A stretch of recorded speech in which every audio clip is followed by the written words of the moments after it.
Les acteurs de la filière café-cacao du département de Man et partant de tout le district des montagnes, sont la cible des bandits de grand chemin qui n'hésitent pas à ouvrir le feu sur les acheteurs de produits pour les détrousser d'importantes sommes d'argent.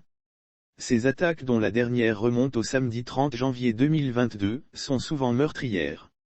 Ce jour-là, AD, de nationalité libanaise, après avoir retiré la somme de 25 millions de francs CFA dans une banque de la place Amman, était à bord de son véhicule avec son conducteur en partance pour Biancouma, 35 km de Man. Après seulement 9 km de route, le véhicule qui transporte l'opérateur économique libanais qui venait de se lancer dans l'achat de cerises de café et fèves de cacao, il y a seulement deux ans, essuie des tirs de Kalachnikov. Son conducteur qui n'entend pas se laisser faire, fonce sur les trois bandits avant de faire une sortie de route. Les braqueurs aussi ne lâchent pas prise et vont saisir les occupants de la voiture en les intimant l'ordre de leur remettre le sac d'argent et de se coucher à plat ventre. Le conducteur, grièvement blessé, s'exécute mais le Libanais refuse d'obtempérer aux injonctions des bandits. Alors AD tente de prendre ses jambes à son cou en regagnant le bitume.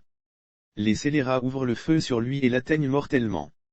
Les détonations attirent l'attention des gendarmes postés à un checkpoint. Les hommes en armes vont aussitôt se rendre sur le lieu du drame et font l'amer constat de la découverte du corps sans vie du Libanais qui baigne dans une mare de sang, quand le conducteur, lui, lutte contre la mort. Quelques minutes plus tard, un renfort constitué de forces mixtes arrive et procède à un ratissage. Les hommes en armes découvrent dans la broussaille l'un des braqueurs qui avait été violemment percuté par le conducteur du défunt Libanais. Les éléments de la police criminelle de Man ont usé de tous les moyens pour démanteler le reste de la bande d'assassins qui a ôté la vie aux Libanais. C'est ainsi que les enquêtes, savamment menées par les hommes du capitaine Dakouri Begré, vont les conduire dans la tanière des bandits, au quartier GB et Pleu. Un jeune qui s'avère être complice des braqueurs et sans aucune forme de procédure, conduit les policiers où se cachent les tueurs.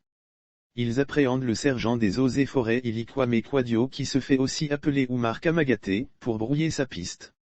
Ce dernier qui fournissait les armes aux braqueurs a été cueilli à froid avec deux autres bandits qui, eux, étaient dans le feu de l'action lors du braquage. Après la fouille du domicile du sergent des eaux et forêts, plusieurs armes à feu et armes blanches ont été découvertes. À la police, l'indélicat corps habillé a tenté de mener en bateau les officiers en charge de l'enquête en les faisant croire qu'il était ami aux criminels, sans connaître leur véritable nature.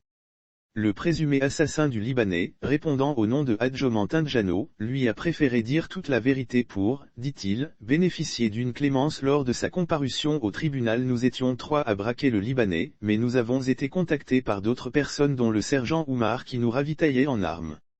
En attendant la suite des enquêtes pour démanteler l'ensemble du réseau de ces braqueurs qui sévissent dans la filière café-cacao, 5 d'entre eux sont aux mains de la police.